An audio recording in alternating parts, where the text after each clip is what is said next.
Hello, আসসালামু আলাইকুম। শখের খামার ফরিদপুর ইউটিউব চ্যানেল থেকে ছোট্ট একটা শর্ট ভিডিও নিয়ে চলে আসলাম। তো আজকে হচ্ছে আমার সোনালী সুপার হাইব্রিড মুরগির 51তম দিন, বয়স হচ্ছে 51 দিন। তো 51 দিনের আপডেট আপনাদের সাথে শেয়ার করব। তো আজকে একটা কথা না বললেই নয়, তো ওয়েদারটা মাশাআল্লাহ খুবই ভালো। রাতভর প্রচুর পরিমাণে মুষলধারে বৃষ্টি নামছে, তো ওয়েদারটা খুবই ভালো। এই ওয়েদারে মুরগি পালন সবচেয়ে উপযোগী এবং মুরগিগুলো আপনারা দেখতে পাচ্ছেন মাশাআল্লাহ খুবই ভালো আছে এবং সুস্থ আছে।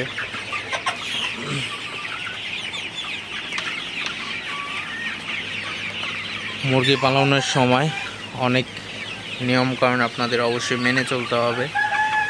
তো যারা খামারি আছেন এরা আসলে জানেন এবং বোঝেন।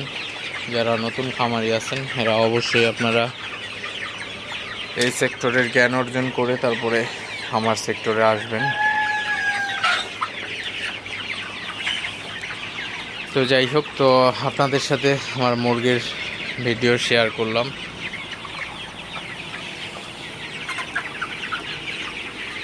তো লিটার হালকা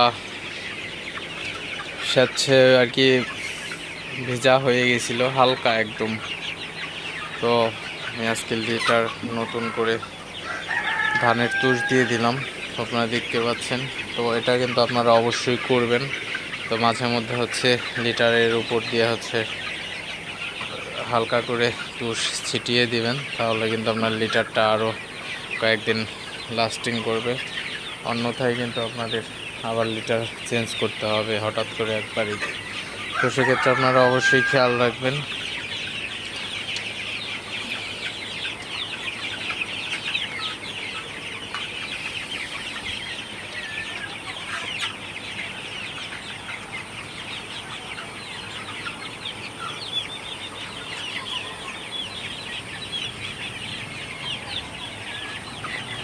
তো এখন প্রচুর পরিমাণে ঠান্ডা, তারপরে আমি ফ্যান ছেড়ে দিছি, কারণ ঘরের মধ্যে একটা গ্যাস জমে থাকলে ওই গ্যাসটা হচ্ছে ফ্যানের বাতাসের সাহায্যে হচ্ছে বাইরে চলে যেতে পারে।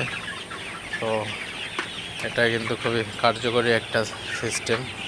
তো ঘরে অ্যামোনিয়া গ্যাস থাকলে কিন্তু আপনার বের হয়ে যাবে। তো এখন আপনারা দেখতে পাচ্ছেন আমার ঘরের তাপমাত্রা আছে 86 ফারেনহাইট আছে।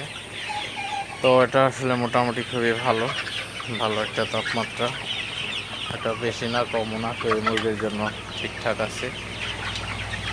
আপনারা দেখতে পাচ্ছেন মুরগিগুলা ফ্যানের সামনে দিয়ে বসে আছে এবং বাতাস খাইতেছে।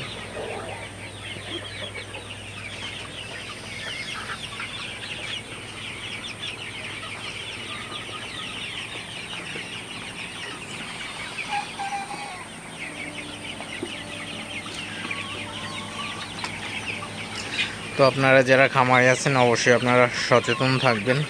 মুরগি সেক্টরে কিন্তু অনেক কঠিন, আবার বুঝলে কিন্তু অনেক সহজ। তো সেক্ষেত্রে আপনারা সতর্ক থাকবেন এবং মুরগির সঠিক পরিচর্যার মাধ্যমে মুরগি বিক্রি পর্যন্ত নিয়ে যাবেন। তো সেক্ষেত্রে কিন্তু আপনারা ভালো একটা প্রফিট করতে পারবেন। তো ভিডিওটি আর বেশি বড় করব না, সবাই ভালো থাকবেন, সুস্থ থাকবেন। শখের খামার ফরিদপুর ইউটিউব চ্যানেলটা অবশ্যই সাবস্ক্রাইব করবেন, লাইক করবেন, কমেন্ট করবেন এবং শেয়ার করে অন্য ভাইদের দেখার সুযোগ করে দিবেন। তো দেখা হবে অন্য কোনো নতুন ভিডিওতে নতুন কোনো তথ্য নিয়ে। সে পর্যন্ত সবাই ভালো থাকবেন, সুস্থ থাকবেন। আল্লাহ হাফিজ।